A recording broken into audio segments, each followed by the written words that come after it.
Hello everybody, welcome to Medical Dose. I am Ujjal Sakota, MBBS from Manipal. Okay, today we are going to start about the new topic. आज चाहिँ हामी के हुन्छ class है त class switching over भने है अघि नै मैले कति धेरै पटक कति ठाउँमा क्लास स्विचिङ ओभर है त क्लास स्विचिङ ओभर के को भनेर कन्फ्युजन क्लास स्विचिङ ओभर चाहिँ के हो एन्टिबडी है त एन्टिबडी अथवा के भयो इम्युनोग्लोबुलिन्सको है त इम्युनोग्लोबुलिन्सको है त्यसपछि अब क्लास स्विचिङ ओभर भन्दा जाँदा पहिला एन्टिबडी फर्मेसन हामीले ह्युमरल इम्युनिटीमा पढिभ्यायौँ होइन पहिल्यै त्यसको अलिकति रिभ्यू अनि प्लस 2-3वटा एक्स्ट्रा कुराहरू यहाँ चाहिँ के हुन्छ जान्नुपर्छ है। सुरुमा चाहिँ क्लास स्विचिङ ओभरभन्दा पहिला सुरुमा चाहिँ के जान्नुपर्छ भन्दाखेरि तिम्रो मैले अस्ति नै सम्झाएको थिएँ होइन न्युट्रोफिल्सले चाहिँ कुनै पनि ब्याक्टेरियालाई है यो चाहिँ यो क्लास चाहिँ सर्ट अफ रिभिजन जस्तो हुन्छ है। न्युट्रोफिल्सले चाहिँ कुनै पनि ब्याक्टेरियालाई फ्यागोसाइटोज गर्यो भने है त न्युट्रोफिल्सले चाहिँ कुनै पनि ब्याक्टेरियालाई के गर्यो फ्यागोसाइटोज गर्यो भने चाहिँ के हुन्छ फ्यागोसाइटोज गर्यो भने चाहिँ अनि उसले चाहिँ त्यो ब्याक्टेरियाको के हुन्छ ब्रेकडाउन प्रोडक्ट्स है त त्यो ब्याक्टेरियाको ब्रेकडाउन प्रोडक्ट्स चाहिँ के हुन्छ ब्रेकडाउन प्रोडक्ट्सलाई चाहिँ के गरिन्छ यसले चाहिँ के गर्छ थ्रो गरिदिन्छ है त बाहिर फालिदिन्छ भनेको तर इन कन्ट्रास्ट है त इन कन्ट्रास्ट टु के भयो म्याक्रोफेज है म्याक्रोफेजले चाहिँ के गर्छ म्याक्रोफेजले चाहिँ त्यो है त म्याक्रोफेजले चाहिँ त्यो ब्याक्टेरियालाई फ्यागोसाइटोज त गर्छ यसले पनि है ब्याक्टेरियालाई फ्यागोसाइटोज चाहिँ यसले पनि गर्छ तर यसको चाहिँ कुन हो तर यसको चाहिँ के भयो ब्रेकडाउन प्रोडक्ट है त तर यसको चाहिँ के भयो ब्रेकडाउन प्रोडक्ट्सले चाहिँ है तर यसको ब्रेकडाउन प्रोडक्ट्सले चाहिँ तर यसले चाहिँ त्यो ब्रेकडाउन प्रोडक्टहरूलाई चाहिँ के हो एमएचसी क्लास 2मा है त एमएचसी क्लास 2 मलिक्युलमा एक्सप्रेस गरेर चाहिँ के गर्छ यसले चाहिँ एन्टिजिन प्रेजेन्ट गर्छ है यसले कसलाई प्रेजेन्ट गर्छ एन्टिजिन प्रेजेन्ट गर्छ कसलाई भन्दाखेरि नेइभ है त नेइभ टी सेललाई है अब नेइभ टी सेललाई चाहिँ के गर्छ यसले चाहिँ एन्टिजिन प्रेजेन्ट गर्छ। अब त्यसपछिको पालो भनेको यो जुन एन्टिजिन है त न्युट्रोफिल्सले चाहिँ यो थ्रो गरेको एन्टिजिन छ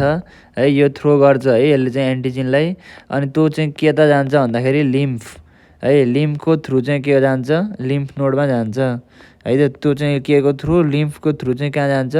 लिम्फ नोडमा लान्छ अनि लिम्फ नोडमा गएपछि चाहिँ है अब त्यो एन्टिजिनले है त त्यो एन्टिजिनले चाहिँ के गर्छ त्यो एन्टिजिनले चाहिँ मैले पढाएको थिएँ है मैले अघि भर्खर के पढाएको थिएँ भन्दाखेरि यो चाहिँ के छ बिसेल छ है यो चाहिँ के छ हाम्रो बिसेल्स छ है त लिम्फ नोडभित्र के हुन्छ बिसेल्स हुन्छ बिसेल्सको पनि के हुन्छ बिसेल्स रिसेप्टर हुन्छ है बिसेल्सको के हुन्छ बिसेल्स रिसेप्टर हुन्छ अनि बिसेल्सको बिसेल रिसेप्टर चाहिँ के को हो बिसेलमा हुन्छ नि जुन बिसेल रिसेप्टर बिसेलको चाहिँ बिसेल रिसेप्टर चाहिँ आइजिएम है आइजिएम र के हो आइजिएम र आइजिडी है त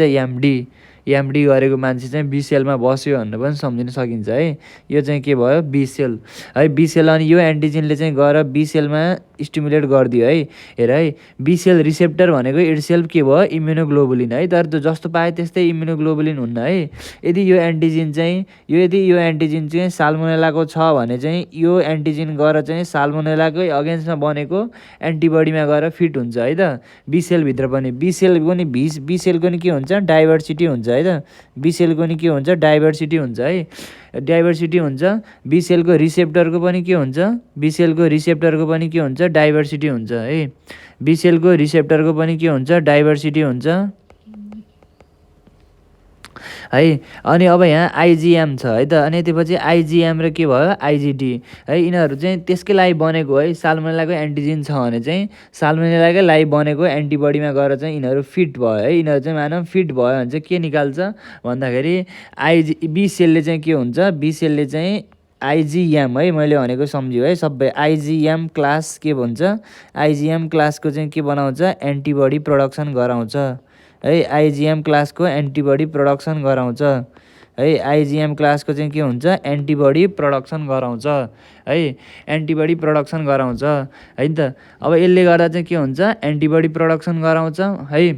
अब हेरौँ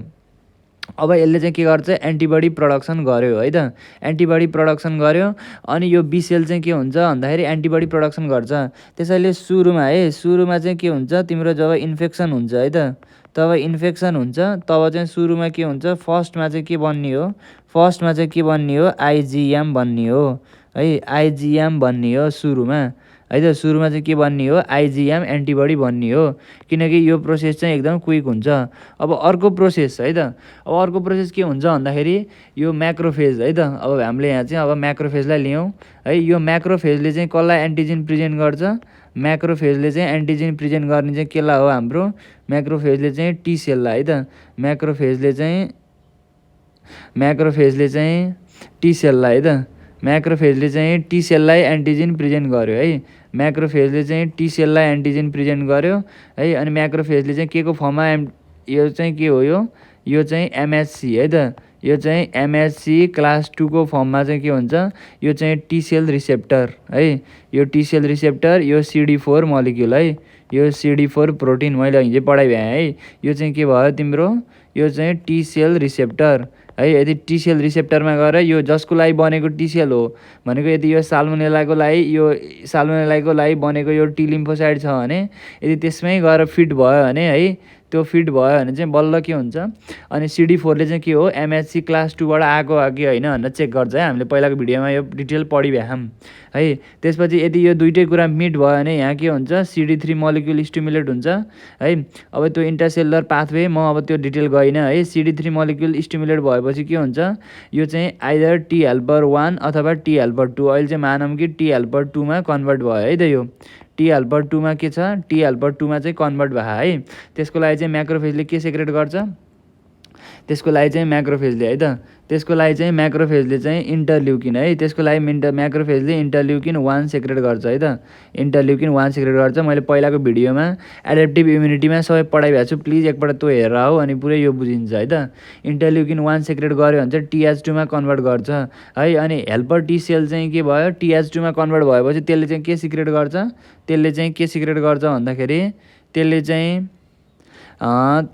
इन्टरल्युकिन के सिक्रेट गर्छ इन्टरल्युकिन 4 र इन्टरल्युकिन केमा सिक्रेट गर्छ 5 सिक्रेट गर्छ है इन्टरल्युकिन 4 र इन्टरल्युकिन 5 सिक्रेट गर्छ अनि यो इन्टरल्युकिन 4 है त अब इन्टरल्युकिन 4 है त अब यहाँ लेखेँ यो इन्टरल्युकिन 4 ले चाहिँ के गराउँछ बी लिम्फोसाइटलाई के गराउँछ मल्टिप्लिकेसन गराउँछ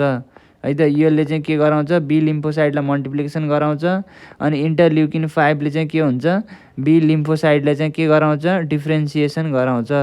है बी लिम्फोसाइटलाई चाहिँ के गराउँछ डिफ्रेन्सिएसन गराउँछ केमा प्लाज्मा सेल्समा है प्लाज्मा सेल्समा के गराउँछ डिफ्रेन्सिएसन गराउँछ है अब इन्टरल्युकिन 4 र केले हो इन्टरल्युकिन 4 ले चाहिँ बी लिम्फोसाइटको प्रोलिफरेसन गराउँछ है योले चाहिँ के गराउँछ बी लिम्फोसाइटको प्रोलिफरेसन गराउँछ अनि इन्टरल्युकिन 5 ले चाहिँ के गराउँछ इन्टरल्युकिन 5 ले चाहिँ बी लिम्फोसाइटको के गराउँछ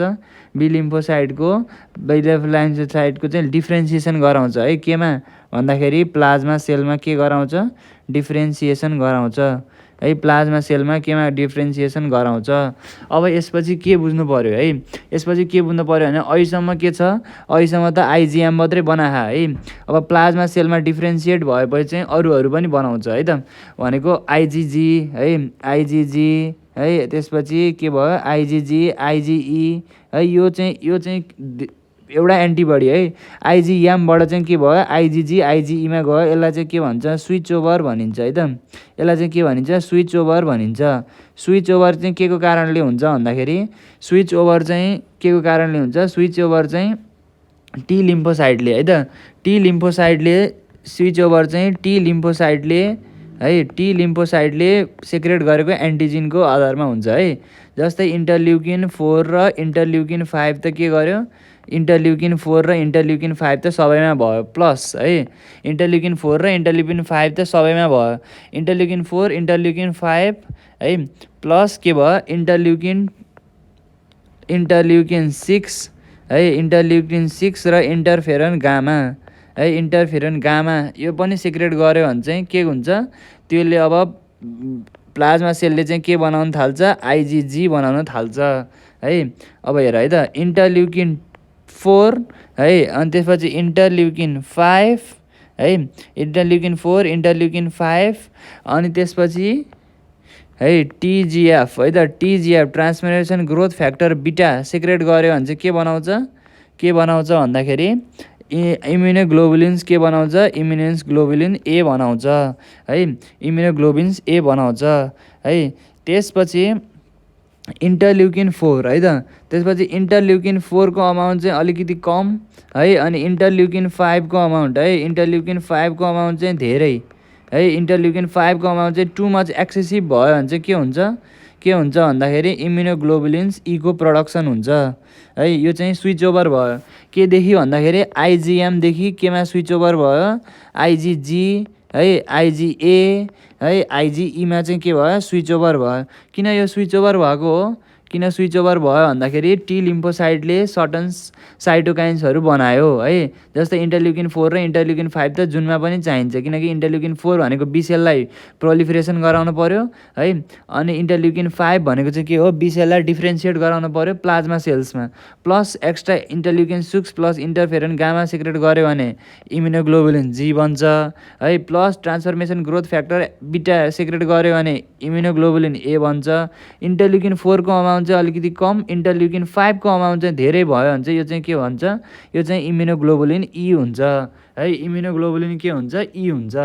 यो चाहिँ के भयो, स्विच ओभर हो, किनकि इनिसियल्ली है, इनिसियल्ली के भएको थियो, इनिसियल्ली चाहिँ न्युट्रोफिल्सले है जुन ब्याक्टेरियालाई फ्यागोसाइटोस गरेर ब्रेकडाउन गरेर फाल्दै थियो नि इन्ट्रोजिन बाहिर, त्यो चाहिँ लिम्फ नोडको थ्रुबाट है, लिम्फ भेसलको थ्रुबाट है, यो चाहिँ के हो भन्दाखेरि लिम्फ भेसलको थ्रुबाट है त, लिम्फ भेसलको थ्रुबाट चाहिँ जो लिम्फ नोडमा आयो है, लिम्फ नोडमा आएर चाहिँ यदि त्यही पर्टिकुलर है जुन एन्टिजिनको लागि बनेको बिसेल छ त्यसलाई आएर स्टिमुलेट गऱ्यो भने चाहिँ के हुन्छ, त्यो बिसेल चाहिँ स्टिमुलेट भन्छ है, अनि बिसेल स्टिमुलेट भएर चाहिँ सुरुमा आफैले है प्रोलिफरेसन पनि नभइकन प्लाज्मा सेल्समा नगइकन यत्तिकै बिसेलले चाहिँ आइजिएम है त, आइजिएम एन्टिबडी चाहिँ के गर्न थाल्छ, प्रड्युस गर्न थाल्छ है त, आइजिएम एन्टिबडी के गर्न थाल्छ, प्रड्युस गर्न थाल्छ है। त्यसैले सुरुमा चाहिँ आइजिएम भन्छ, तर एकछिनपछि के हुन्छ, अब त्यही एन्टिजिनलाई चाहिँ के हुन्छ, ब्याक्टेरियालाई फ्यागोसाइटोस गरेर एमएचसीमा राखेर के लान्छ, नेइभ टी सेलले चाहिँ म्याक्रोफेजलाई चाहिँ म्याक्रोफेजले चाहिँ नेइभ टी सेललाई प्रेजेन्ट गर्छ, प्रेजेन्ट गर्ने बेला के चाहिन्छ, टी सेलले चाहिँ के खोज्छ भन्दाखेरि त्यो एन्टिजिन चाहिँ उसको टी सेल रिसेप्टरमा फिट हुनु पऱ्यो, अनि एमएचसी क्लास 2 मलिक्युलले चाहिँ त्यसलाई बाइन्ड गर्नु पऱ्यो है, बाइन्ड गर्ने, अनि एमएचसी 2बाट आएको हो कि होइन चाहिँ कसले हेर्छ, CD4 प्रोटिनले हेर्छ, अनि इन्ट्रासेलुलर पाथवे स्टिमुलेट हुन्छ है, अनि टी सेलले चाहिँ त्यस्तो स्टिमुलेटेड टी सेलले चाहिँ के बनाउँछ, इन्टरल्युकिन 4 र इन्टरल्युकिन 5 बनाउँछ। इन्टरल्युकिन 4ले चाहिँ यो ब्याक्टेरिया है त्यो बी सेललाई चाहिँ के गराउँछ, त्यो बी सेललाई चाहिँ यो बी सेललाई चाहिँ के गराउँछ है, यो दुइटै, यो टी सेल पनि बी सेल पनि दुवै एउटैको लागि बनेको है, यो पनि साल्मोनेलाको लागि, यो पनि साल्मोनेलाको लागि है, जस्ट फरक हुन्छ, स्टेप मात्रै फरक हो। अनि इन्टरल्युकिन 5 चाहिँ के भयो, इन्टरल्युकिन 5ले चाहिँ गएर के गर्छ, बी सेललाई प्रोलिफरेट गरिदिन्छ है त, प्लाज्मा सेल अहिले चाहिँ यत्तिकै आइजिएम एन्टिबडी बनाएको थियो है, अहिले चाहिँ के भयो, यसलाई चाहिँ प्रोलिफरेट गर्यो है, प्रोलिफरेट गर्यो, अनि त्यसपछि अब फेरि के भयो, प्लाज्मा सेलमा कन्भर्ट गर्यो है, प्लाज्मा सेलमा के भयो, कन्भर्ट गर्यो, अनि प्लाज्मा सेलमा कन्भर्ट गरेपछि पनि के हुन्छ,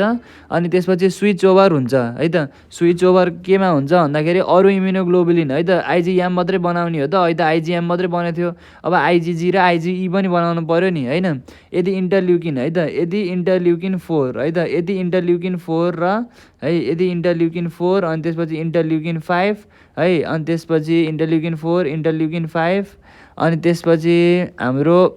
इन्टरल्युकिन 6 अनि ट्युमर नेक्रोसिस इन्टरफेरन गामा बन्यो भने चाहिँ आइजिजीमा जान्छ है, अनि यदि टी सेलले ट्रान्सफर्मेसन ग्रोथ फ्याक्टर बिटा इन्टरल्युकिन 4 र इन्टरल्युकिन 5 चाहिँ सबैमा कमन है, प्लस यो चाहिँ इम्युनोग्लोबुलिन एमा जान्छ है, अनि इन्टरल्युकिन 4 को अमाउन्ट कम, इन्टरल्युकिन 5 को अमाउन्ट धेरै, यो चाहिँ केमा जान्छ, इम्युनोग्लोबुलिन जीमा जान्छ है। कसरी यो स्विच गर्न सक्छ त नि है त, कसैलाई लाग्छ होला कसरी यो स्विच गर्न सक्छ है त, अब यो इम्युनोग्लोबुलिन्स मैले अघि नै पढाएको थिएँ GAMED है त, यो भनेको के हो, यिनीहरू डिफ्रेन्ट हुने भनेको चाहिँ के भयो, हेभी चेनमा है, यिनीहरूको चाहिँ हेभी चेन चाहिँ के भयो, यिनीहरूको हेभी चेन चाहिँ डिफ्रेन्ट छ है, यिनीहरूको हेभी चेन चाहिँ के छ, डिफ्रेन्ट छ, अनि यिनीहरूको हेभी चेन चाहिँ कुन क्रोमोजोममा हो है, यो पनि सम्झिनु पऱ्यो है, क्रोमोजोम फर है त, क्रोमोजोम फर हेभी चेन है। क्रोमोजोम फर हेभी चेन चाहिँ केमा लोकेटेड भएर बसेको हुन्छ? क्रोमोजोम फर हेभी चेन चाहिँ है, क्रोमोजोम फर हेभी चेन चाहिँ 14th क्रोमोजोम है त। 14th chromosome. अब मैले यहाँ एउटा स्केमेटिक डायग्राम ड्र गरेँ है त। मानौँ यो 14 क्रोमोजोम हो है, अनि 14 क्रोमोजोमको चाहिँ यो चाहिँ त्यो हो, त्यो पर्टिकुलर सेगमेन्ट हो जसले चाहिँ इम्युनोग्लोबिनको हेभी चेन बनाउँछ है त। अब यो चाहिँ के छ? 1 2 3 4 ल, यो चाहिँ यो चाहिँ यति भयो है त। ल, यो चाहिँ के भयो? हाम्रो इम्युनोग्लोबुलिन भयो है त। यो चाहिँ के भयो? क्रोमोजोम। यो चाहिँ हाम्रो क्रोमोजोम के भयो? क्रोमोजोम 14 भयो है। अनि यो के भयो? अब मानौँ यहाँ चाहिँ के थियो भन्दाखेरि गामा, यहाँ चाहिँ अल्फा, यहाँ चाहिँ म्यू, यहाँ चाहिँ इप्साइलन, यहाँ चाहिँ के छ? डेल्टा है। यो डेल्टा चेनहरू छ नि हैन, यो डेल्टा चेनहरूको लागि यो चाहिँ डिएनए हो है त। यो चाहिँ के भयो? डिएनए हो। अब चाहिँ के हुन्छ भन्दाखेरि त्यो पर्टिकुलर इन्टरल्युकिनले है, त्यो पर्टिकुलर के भयो? साइटोकाइन्सले आएर चाहिँ के गर्छ भन्दाखेरि स्पेसिफिक है त। यदि आइजिजी बनाउनु छ भने चाहिँ के हो? यसलाई स्टिमुलेट गर्ने भयो है। यो पोर्सनलाई स्टिमुलेट गर्ने भएपछि के हो? यो डिएनए हो है। यसलाई स्टिमुलेट गरेपछि के हुन्छ? ट्रान्सक्रिप्सन बढ्छ है। फाइनल्ली इम्युनोग्लोबुलिन भनेको त प्रोटिन त हो नि हैन। ट्रान्सक्रिप्सन बढ्छ, ट्रान्सलेसन बढ्छ है। किनभने यो सबै क्रोमोजोम 14th क्रोमोजोम है त। 14 नम्बरको क्रोमोजोममा चाहिँ जसले चाहिँ हेभी चेनलाई कोड गर्छ नि है, यो जिनलाई हेरेको है त मैले। यो जिनलाई हेर्दाखेरि चाहिँ यो जिनको चाहिँ यति धेरै भाग छ के। अनि कुनै साइटोकाइन्सले आएर गामालाई गर्छ। अब एकपल्ट लास्टपल्ट म रिभ्यू गर्छु कुन कुनले हो गामालाई गर्ने चाहिँ। गामा है त, आइजिजी बनाउनु चाहिँ इन्टरल्युकिन 6 र ट्युमर नेक्रोसिस फ्याक्टर है, अल्फा है त। त्यसपछि हाम्रो आइजिए बनाउने कसले हो? आइजिए बनाउने चाहिँ ट्रान्सफर्मेसन ग्रोथ फ्याक्टर बिटा है। आइजिएम त भइहाल्यो। अनि त्यसपछि आइजिएम भइहाल्यो है। अनि त्यसपछि हाम्रो आइजिई बनाउनु चाहिँ के भयो? इन्टरल्युकिन 4 है। अनि इन्टरल्युकिन 4 चाहिँ कम, अनि इन्टरल्युकिन 5 चाहिँ के भयो? बढी है। इन्टरल्युकिन 5 बढी आयो भने चाहिँ यो आइजिई एन्टिबडी बन्ने रहेछ है त। ल, यसरी चाहिँ क्लासको स्विचिङ ओभर हुन्छ है। यसरी चाहिँ के भयो? क्लासको चाहिँ के हुन्छ? स्विचिङ ओभर हुन्छ है त। Thank you for listening.